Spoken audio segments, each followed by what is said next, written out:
The following is a presentation of Morning Drive Media.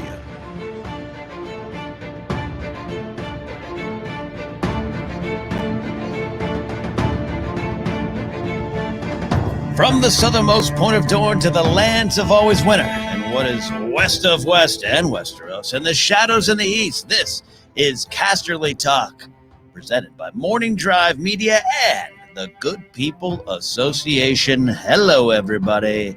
Hello, friends. Happy to be here with you, talking Game of Thrones. The big rewatch is still going here at Casterly Talk. And now Casterly Talk has its new own YouTube home. You can, if you're watching it now, if you're seeing this face, this Davos Seaworth-like face, you're probably watching it on that YouTube channel. Subscribe if you were subscribed to my own channel, Ken Napzok. That's where some of the videos were going for Casterly Talk. Now we're all here. All right. It's all right. But the podcast remains right where it is. We are part of the Good People Association, which is the company founded by me, Josh McCouga, Mark Riley, Eric Bass of the band Shinedown. It is a digital media brand, a production company, and an empire of fun. And Casterly Talk is now a co-production with that wonderful company. I'm here with you all in my home studio where a plant is nicely hanging. Well, sometimes when I do these shows alone, I like to switch to the other angle, even though it's a little different camera, but I don't know. I just feel more comfortable just staring down. But if you're listening on the podcast, it would, which more of you do, you don't see my face. Lucky you. We are talking today about, what do we got? Oh gosh, get the notes up, Ken. Oh, yeah, that's right. All right. Episode 18 of the show overall, but season 2, episode 8, The Prince of Winterfell. This is a fantastic episode, but coming off one of my favorite episodes in episode 7, which we talked about last week, of course. Hard act to follow.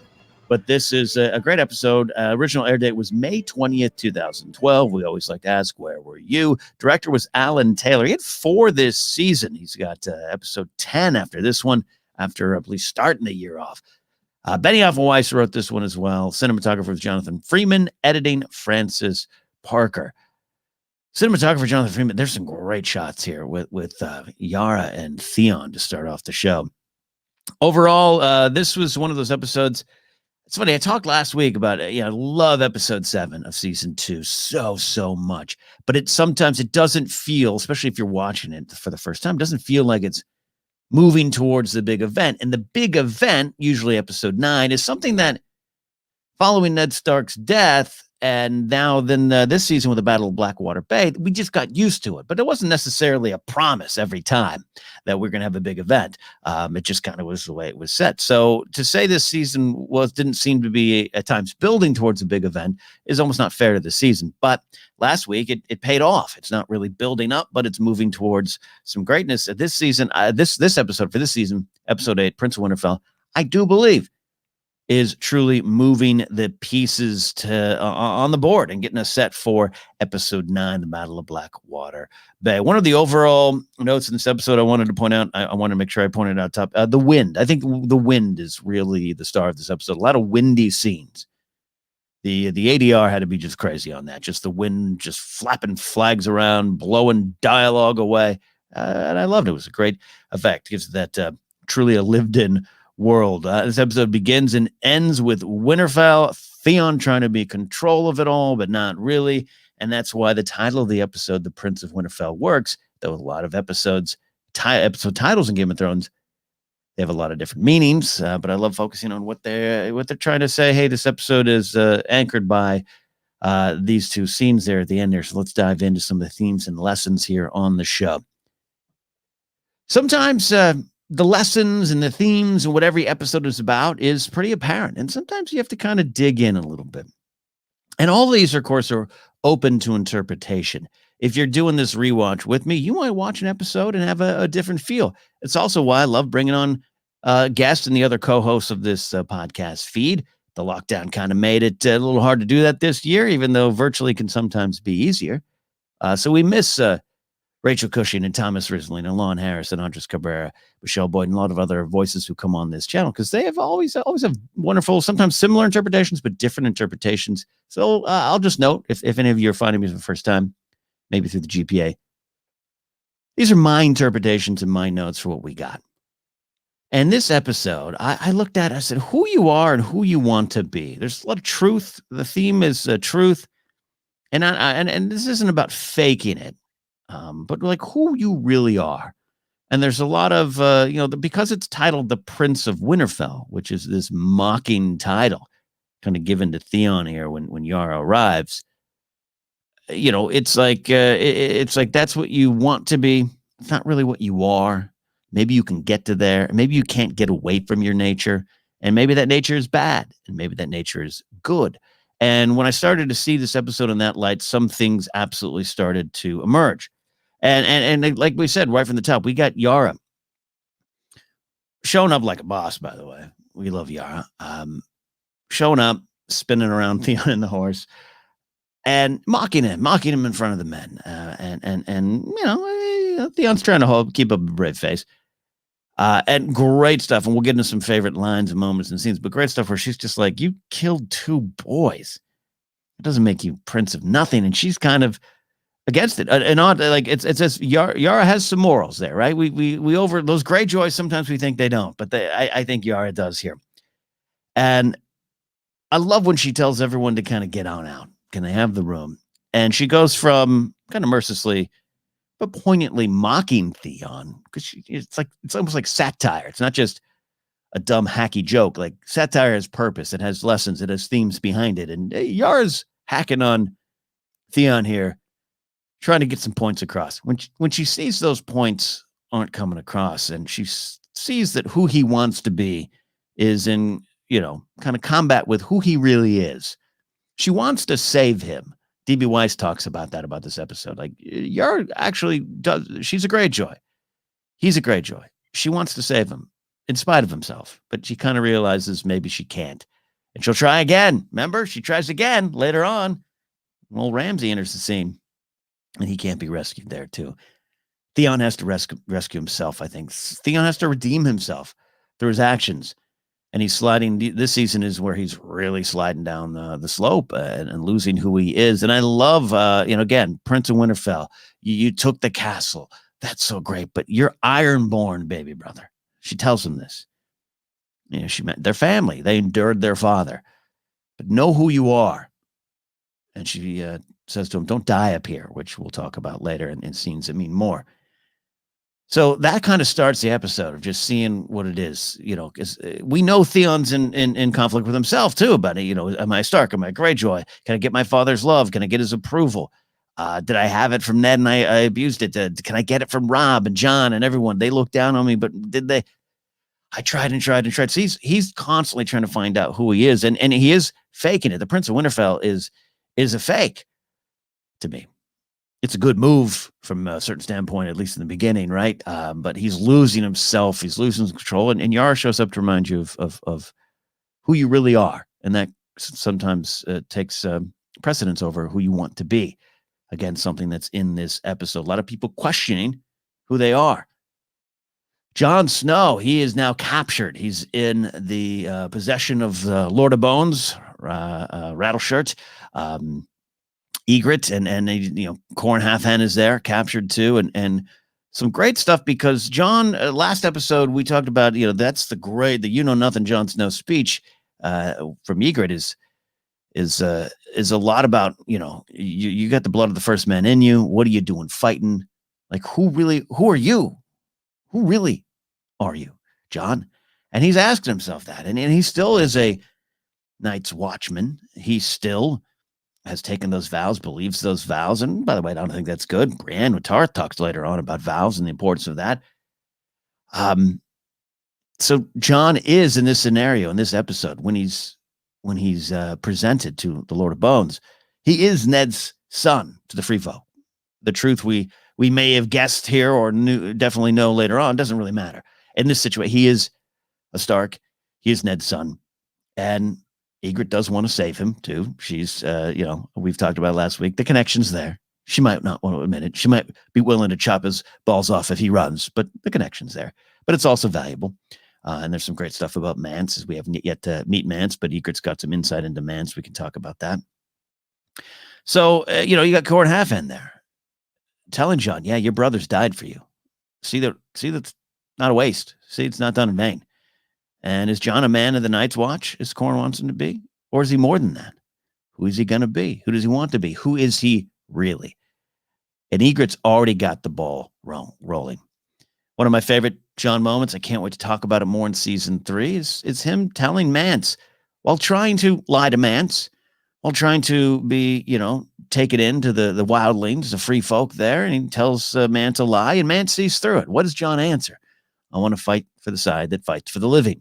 I think that's the truth. I think that is who John really is. And going back to these episodes, this battle, who are you? And who do you want to be? And who are you really? Deep down, John is starting to discover who he really is. And a lot of this, of course, coming through Egret and what he can. I always love these reflections. I think a lot of these characters get to have other characters that reflect themselves back at them. And so you learn a lot about yourself. I think that's the case for life, too. In this episode, it's two very wonderful, powerful female characters flashing back, reflecting back on some of our leads here, John and Robb Stark. Robb Stark and Talisa. It's duty over desire in this episode. This is the episode that Robb really breaks his vows, breaks his promise to Walder Frey. And who is he? Is he a lord protecting his people, or just a man in love? Talisa kind of opens up that kind of the deeper thoughts and the questioning inside Robb beyond just the physical attraction and all those kind of things. Yeah, I get that. That's great. But she is a highborn lady. But in this episode, she says who she really is, who she wants to be. And it's in conflict with the title that she's given of Lady from Volantis. Tells the great story of her brother and the slave who saved her brother and what it cost him and how she decided never want to live in a slave city again. And she goes west and lives a life of service, which inspires Robb. And there's some great stuff in these scenes and some great stuff from D.B. Weiss afterwards. If you watch those extras, I always highlight those. This is just great insights there from the writers of the episode. And I love when Robb's saying, do you think I'm fighting this war for gold and glory? I want to go home. And I believe him.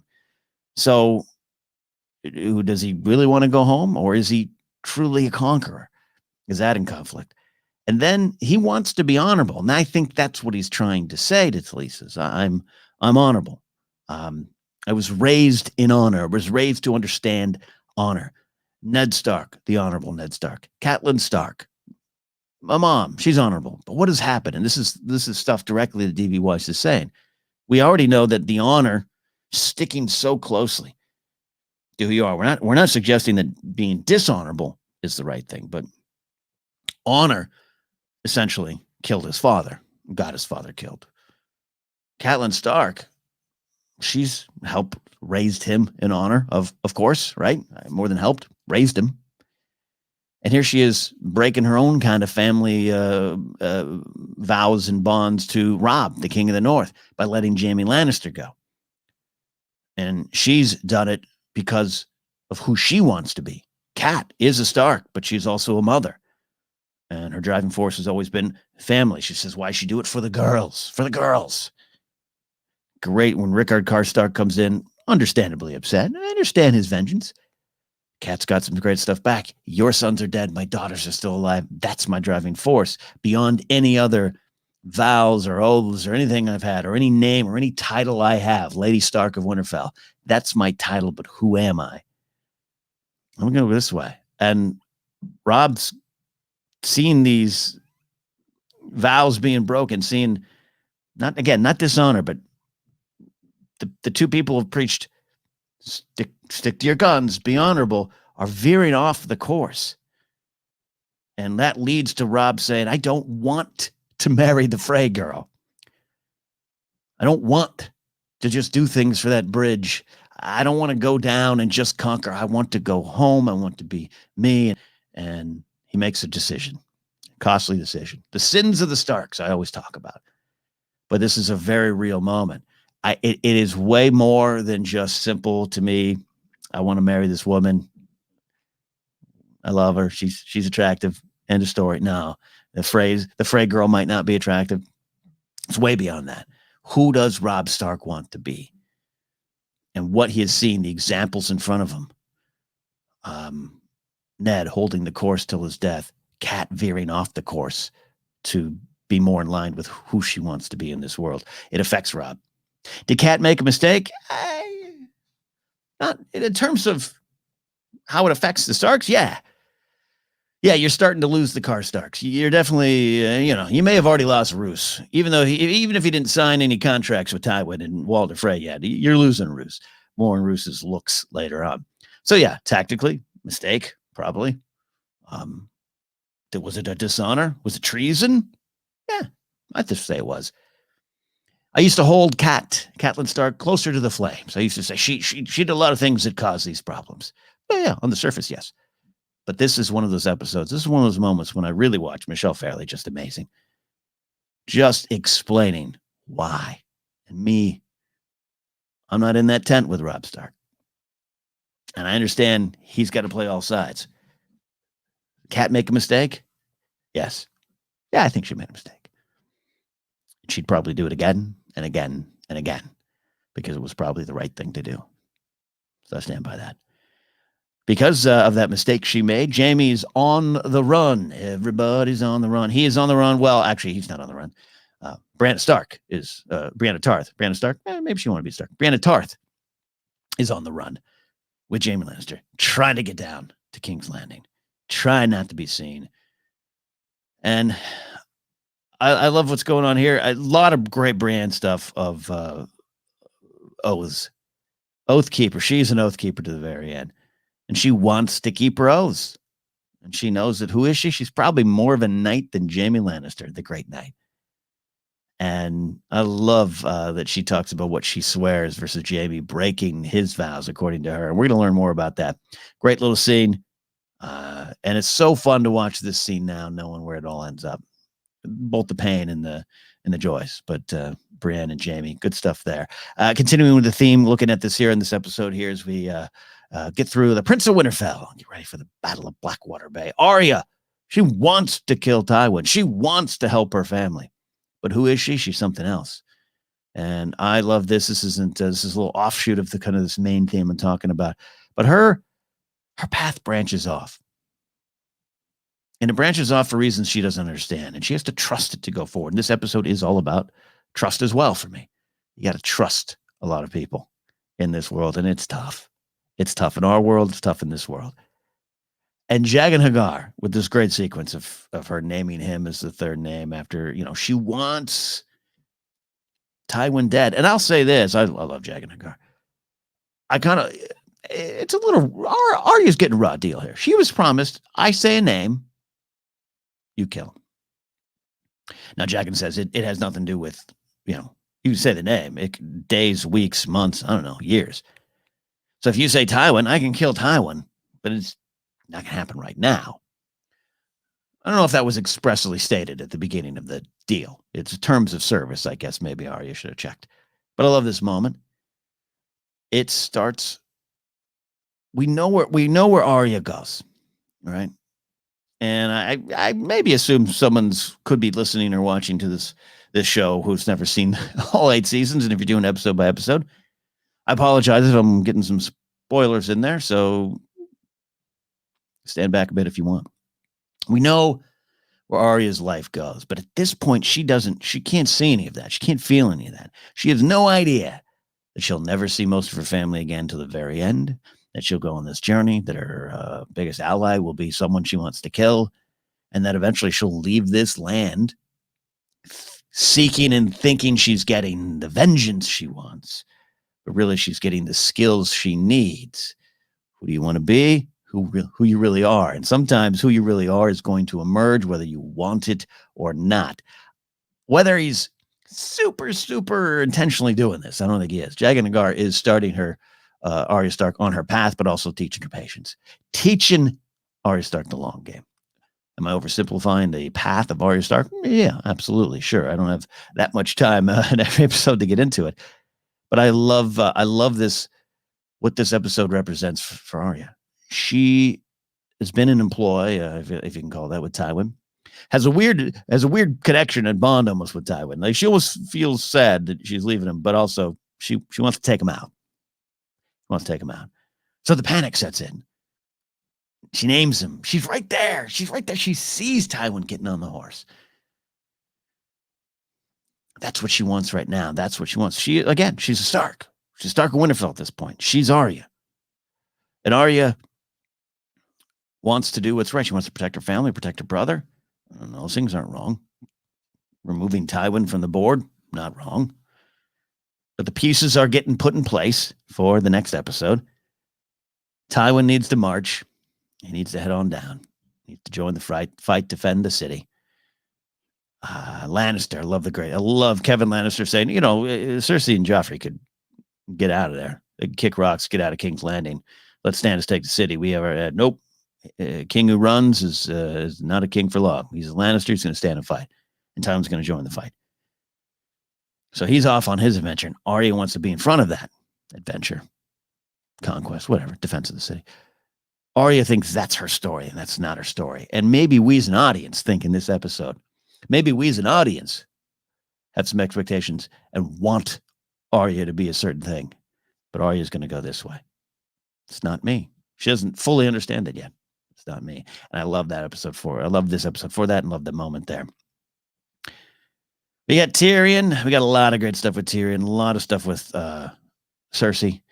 But Tyrion, I put and kind of connecting things back to this theme and these big lessons. Tyrion wants to defend the city. He wants to be not the hero of the city. He's not looking for that glory, but he kind of needs to defend the city. And so he wants to, but he doesn't know how yet. He wants to be, to me, he's studying these great defenses, the Archmaester Chevalethan, one of my favorite jokes. We'll talk about that in a second. But he wants to be, again, not in the pursuit of glory for Tyrion here, but just he wants to be a mastermind of the city. But he wants help. He needs Bronn's help. Bronn's picking his fingers. And who Tyrion is emerges. And when that emerges, Tyrion finds the path forward to defend the city. He wants to be the great defender of the city, but he finds out who he is makes that possible. They have the pig shit.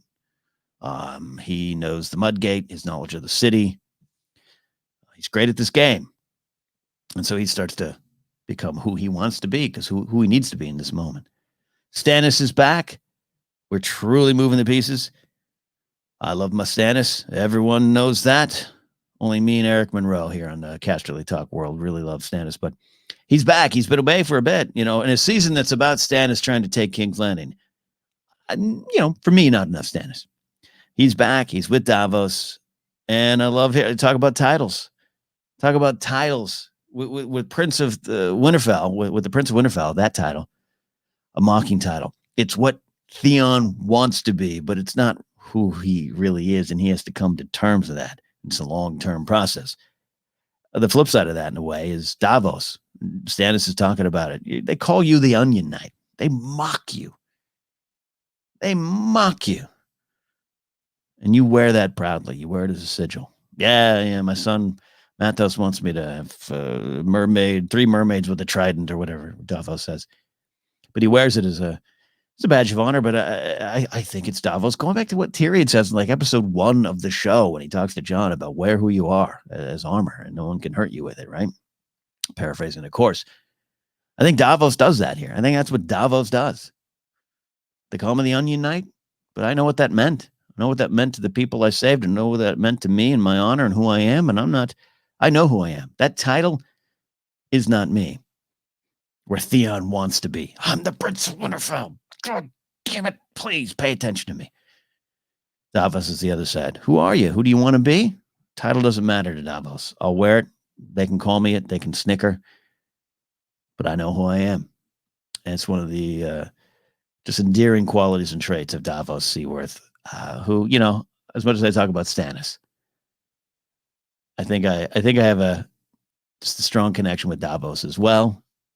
And I always say I love seeing Stannis through Davos's eyes, because it's always a reminder to me of what could have been with Stannis. I'm not saying Stannis is a nice guy and that he ever would have been a great king, but I do think I've said before, but the story of Stannis is the loss of self and pursuit, and the obsessive pursuit of something.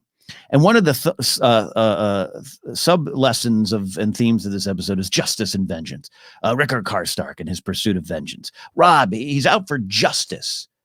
Says he wants to go home. He's not a king, and he's not a king of the South. He doesn't want to conquer. And Talisa's just like, why are you doing this? Well, justice. I'm out for justice. Richard Karstark's out for revenge. Cersei is out for revenge. She thinks she's got it, but really she doesn't. There's a lot of that there. Then you go, Stannis has got a little bit of that going on too. He goes into the great stuff. Some of my favorite lines, but we'll talk about here in a second, but he talks about the defense of Storm's End, and he didn't get acknowledged for that. And he does his duty, but whatever. Now he knows what he wants, and it's a little bit of a pursuit of justice for himself, he feels, and that can often take you away from who you are, which is again why I go to Davos and how he sees Stannis, what Stannis could be. It's painful for a Stannis fan like me, but here we go. Other little things. Joffrey wants to be a brave warrior, but he's Joffrey. Some great stuff in there. Dany, there's some great stuff with Dany. Not a ton of stuff with Dany here in Karth. Jorah gets a little bit more talking to. They're a little at odds right now. He's trying. Jorah's trying. Dany wants to be the mother of dragons, and she is going to take that title, and that title means everything to her. She's not going to let that title go here. She wants her children. That's going to lead to some great stuff with the House of the Undying there. Moving along here into things that are, we always talk about foreshadowing things with more meaning. This isn't necessarily things that I think the show was saying, hey, look, this is going to happen. Sometimes it is, and sometimes the clues are just so subtle, and other times it's just painful stuff to watch. I mentioned it, but Yara saying to Theon, don't die so far from the sea. In the place, not literally, it's in the hall, not the under the Heart's Tree, but don't die so far from the sea to Theon, where he will die. And that is, I think, knowing that now, looking back with the 8 seasons behind us, it makes the theme even more kind of clear for me when in terms of Theon. He does want to be a Greyjoy. He has reasons to want to keep that name and to prove who he is to his father that are realistic, come from bad, dark places. But I understand Theon's pursuit of it there. Completely loses himself, all this stuff, and he ends up dying a hero of Winterfell, really. And I think that this moment means a little bit more for me now. I talked about Ygritte and Mance Raider. We haven't met Mance yet, but he's being built up. The king. The king beyond the wall. I almost said the king of the true north, which I would have worked to. The king beyond the wall. He's being built up. And we don't get as many things in the show about Mance as we do in the books, understandably, and some great Mance stuff in there. But we're engaging with what's presented to us on the show. And this is a little insight into Mance from Ygritte. Now, she's trying to convince Lord of Bones, little Rattleshirt there, that, Jon Snow is a valuable prisoner, Ned Stark's son. We need to take him to Mance. Lord of Bones not really on board with that until, Ygritte says the truth. Don't know. Think he'll, meaning Mance, think he'll want to decide for himself. Now, on the surface, that's just a great, let the boss decide what he wants to do with the prisoner there, Lord of Bones. But also, it's such a Mance thing, right? That's all he wants is choice. Give Mance the choice to do what he wants. Don't make it for him. That's a big thing for Mance. So Ygritte kind of giving us an early insight into Mance here. A lot of stuff with Jaime and Brienne. I'm almost skipping over some for this episode, so I apologize for Jaime and Brienne fans there. I promise we'll get Rachel on again soon, and we'll dive deep into the Jaime and Brienne journey there. But I love when Jaime's kind of like, yeah, you think you can beat me? You think you can beat me? And other one, Brienne says, maybe one day we'll find out, Kingslayer. We'll find out soon enough. Now, Jaime was, one-armed, tired, beaten down, but I do not take that win away from Brienne. She was going to defeat him. She knew it. She had him. Locke came and ruined that there. I love Rorge and Arya. Rorge or Rorg is just the real prick that was with Jagan Hagar and was Biter in the Night's Watch cart there, the prison cart with Yorn. And here he comes again saying some really mean things to Arya. But it's nice to know that Arya is going to get her revenge. I love Grand Ed and Sam finding the dragon glass.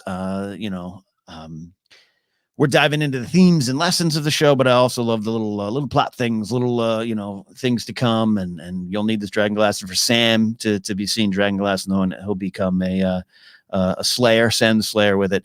I enjoy that there, fun little moment, and I just Ed and Grant are great, and Pip too. Great stuff. We can also talk about let's talk about Stannis here. Stannis saying, "I always do my duty." And those are kind of his last words anyways to Brienne. Love that. Love the scene with Tyrion and Varys talking about the game and Dany and a girl on the far side of the world with 3 dragons and the great line from Tyrion of one game at a time, my friend. And knowing that, yeah, both of them are going to be fully intertwined with that game, and it will end Varys's life, of course, one day. But just to know, all the way back in season 2, they had no idea where they'd end up. There's also some stuff here with Tyrion and talking about the drains of Casterly Rock that factors into season 7. But Varys says some stuff. I didn't write it down specifically, but he said some stuff about the dragons and should the dragons come over here, it won't be good. It won't be good. And so even then, Varys is clued in to what Dany riding on a dragon over King's Landing could mean for King's Landing. So it is consistent with Varys's outlook on the world. Going back to the Jorah and Dany stuff, we went a lot into the great stuff last week.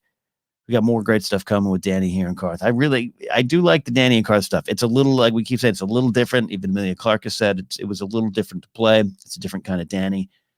But looking back, really watching the season in conjunction with the rest of the 8 full seasons now, just to me, it's interesting. Dany, I think, learns some key lessons and sees what she could be in Karth, and continues to learn a lot about who she wants to be.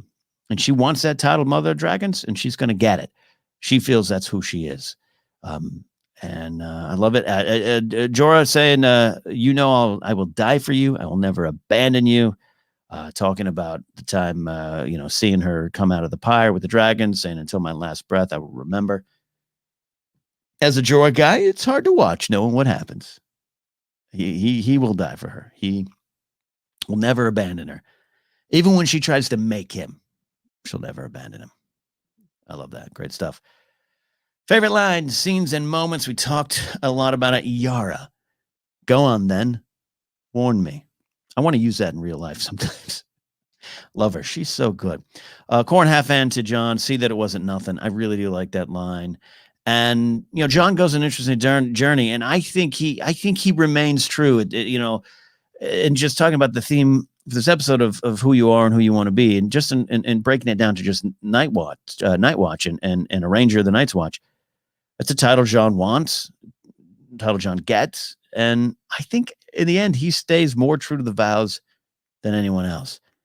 So why Corn didn't necessarily mean that, and I don't know if Corn would have been happy opening the wall and bringing the free folk down. I don't know, and I love Corn half-hand, but I don't know. He might have sided with Sir Alistair Thorne there, but I love this line, see that it wasn't for nothing, and I think John holds true to that. Talking about Tywin's line, a king who runs will not be king for long. I love little Tywin lines and tactics and strategies and lessons. Strategies and tactics, the same thing Tyrion would type. He's poor company when he's sober, but he's better at his work. Tyrion on the mountain. There's a little moment when Jon and Corran are getting into their little fake fight there. Jon is lost. Catch up, Jon. Like, be a good improv guy. Yes, and. Corn starts screaming at him. He knocks him down the hill. Lord of Bones tells Corn he's not your prisoner to kill. I love when Ygritte is looking down the hill at Jon and just kind of looks off at Corn. I always wonder, it's a great choice by Rose Leslie as a performer, but I always wondered, like, is she suspecting what's going on? Or is she like, look at you. You just got challenged by the Night's Watch. Who do you want to be? And maybe I can turn you. Or maybe it's all of the above. Little column A, little column B. It's just a great look. It's a great little look. One of my favorite little moments. I do love the Archmaester Shivalathan joke. I think that's really good. I love the little running bits sometimes through, Tyrion and his walking into a brothel with a honeycomb and a jackass. The joke that never finishes all through the show. And then I love this joke all through a scene. And Tyrion just kind of in the middle of this kind of intense scene, keeping the joke going with Bronn. Love that. Ed has a great line. Great Rangers never get old. Shit ones either. Uh, Ari, I love when talking to Jagan Agar. Arya's little shrug when when Jagan says you have no honor, and she just goes, "Yeah, them's the breaks, kid." I talked about Roos. Roos, it is under the breath shrugs. Looking back, I was a little caught off guard on the first go around back in 2012 of Roos going bad, and I feel stupid and hadn't caught up to the third book by then, all that kind of stuff, but. I'm talking like 2012, 2013. I was like, I liked Roos. He seemed like a good guy. And then I go back, watch now, and have watched for years now, just to see how many times in season 2 Roos is just like, under his breath shrugging. Can't wait to take this kid out. I loved it. Even though if he hadn't committed to the idea of treason and going with Freys and Tywin, Roos was going to find a way. He was losing it. I do love the line, I don't want to marry the Frey girl. I just love the rub. Just get, there's this intense scene. I don't want to marry the Frey girl. I don't want you to either. And when Talisa says early on, I hope it's a very beautiful bridge. It really is. Really is. I'm defending Stannis here. I do like dogs. What he says, I do like dogs. Good animal, loyal. Yeah, Stannis isn't as bad as you all think there.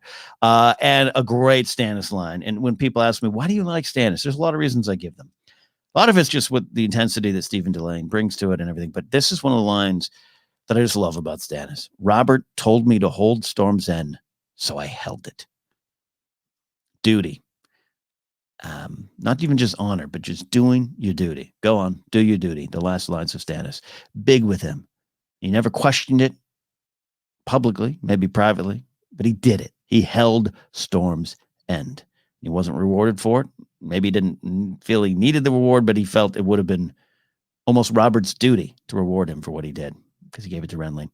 I love that so much. And then I do want to talk about the Cersei and Ros scene. So Lena Headey, obviously, just come on. She's just the best. And this is a great scene with so many layers. Their stuff in season 2 with each other is just the best. Just the way they go at each other, the way they're learning. And we're coming off a scene in episode 7 where Cersei's kind of confessing as much as she is able to with Tyrion, and he wants to comfort her as much as he just feels he can't. He just doesn't know how.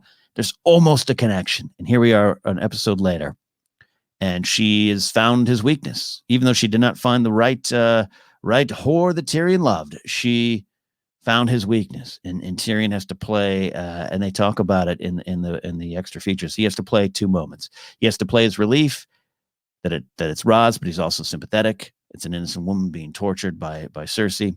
He's upset at that, but then his real anger is knowing that Cersei was prepared and willing to do this and could have got Shay. And I love some of that stuff. Shay's sometimes I know in a lot of circles not a popular character, but I love that. I love the scene, and I love you talk about things that mean more. Just when Tyrion's saying, "I will kill for you. I will kill for you," and I suspect I might have to before this is all over. Knowing the tragedy, Shay saying, "I am yours, you are mine." I think it's a powerful emotional scene, and it's tragic. We know what's going to happen with it just a couple seasons later, but a great scene. We can talk more and more and more about it. If you have any thoughts about it, call in. Let me know about Cersei and Tyrion and kind of this, Cersei out for revenge, and in doing so kind of makes a mistake, exposes what she's truly capable of. But I do love Cersei's great line about Cersei, from Cersei. Perhaps I'm dangerous too. Her whole life overlooked a pawn in a political marriage, unable to, find true comfort in the world. So she finds it in her brother, and that's not right. That's not wrong. She confesses, that's not right. And in her eyes, it's not wrong, but confesses that last week to Tyrion. All those things, and even her own father, as she says later on, maybe I'm the only one prepared to carry on the dynasty, carry on your legacy, father. So perhaps I'm dangerous too, is a very big motivating factor for Cersei. And at this point in the show, we're starting to like Cersei, starting to respect her, starting to get her. She's not just pure villain. She is, but just in watching the show, we're just eating it up here, right? Just all the great Cersei moments. We're already starting to love the sipping of the wine and all that stuff. But you see where it goes. You see what Cersei gets to. To go to season 1, she's just kind of almost the evil queen. The layers start coming in here. When she says this line, perhaps I'm dangerous too. To know that no one has treated her as dangerous. Ned Stark kind of didn't. She's in the garden. He's telling her, get your kids and get out of here so you can save. This is episode 7, season 1. Get out of here. And she's just kind of like, I'll stand and fight you, Ned Stark. Maybe not with a sword, but I have other ways. Perhaps I'm dangerous too. It is a motivating factor for Cersei and a pretty powerful one there. Stars of the episode, we always like to talk about that. I got to say, Una Chaplin as Talisa. She got that Chaplin family name there. Big speeches. Her big speech is a big moment. And that can be tough. You got to deliver this big expository speech on who you are. And it works. And you feel, and Richard Madden's great in this scene, and you feel the connection. When he shouts, I don't want to marry the Frey girl, you're buying him. You're buying it for what it means. She is showing him this path of what he could be. Again, it's not, Una Chaplin's obviously gorgeous lady. Talisa comes sweeping in here, and Rosalind Frey, we don't know that she exists. It's not just that surface stuff. It's not just that. Talisa is showing Rob what he could be and showing him a path, showing him about the theme of the episode. Who you are might not necessarily be who you want to be, or maybe you want to live up to that in another way. All those kind of things we talked about. And I think this scene shows it, and she's so great in that scene. And then I got to say, Liam Cunningham and Stephen Delane. I love their little scene here. It's one of my favorite scenes. Obviously, got some great Stannis lines and some thesis statements for Stannis, but Davos is just great and charming. And it's this is our first real insight into who Davos was before this and his journey and who he is. So I love that there as well. So that is our look at season 2, episode 8. Prince of Winterfell. It is a fun episode. It's the pieces are in place, and now we're going to move on to episode 9. Oh, Battle of Blackwater Bay. Blackwater is coming. We'll see. Still one of my favorite battles, even after all these years. Even though budgets got bigger and the effects got bigger, I still love this one. So yeah. We'll go from there. We'll go from there. We'll see what the battle is. A lot of fun. Thank you all for watching. If you're watching here on the YouTube channel, if you're subscribing on the podcast still, we stay right here. More things coming. This is going to be its own YouTube channel. We'll start doing some live shows, some live streams. We got to get ready. There's some Game of Thrones news out there. We got to get ready for House of the Dragon, the animated spinoff, and Dunk and Egg, and all those kind of things. And that's where I can't wait to bring in some other wonderful folks into Casterly Talk or back to Casterly Talk to talk more about that. But we also will continue our rewatch of Game of Thrones. Don't forget to go to the gpa.fun and join the Good People Association and subscribe over there and for that YouTube channel. We're also on Twitch as well, twitch.tv/goodpeoplegpa, streaming games and content coming over there. That's more than just games and exclusive to Twitch. So thank you so much, everybody. You have watched Casterly Talk. The rewatch continues. We'll see you next week.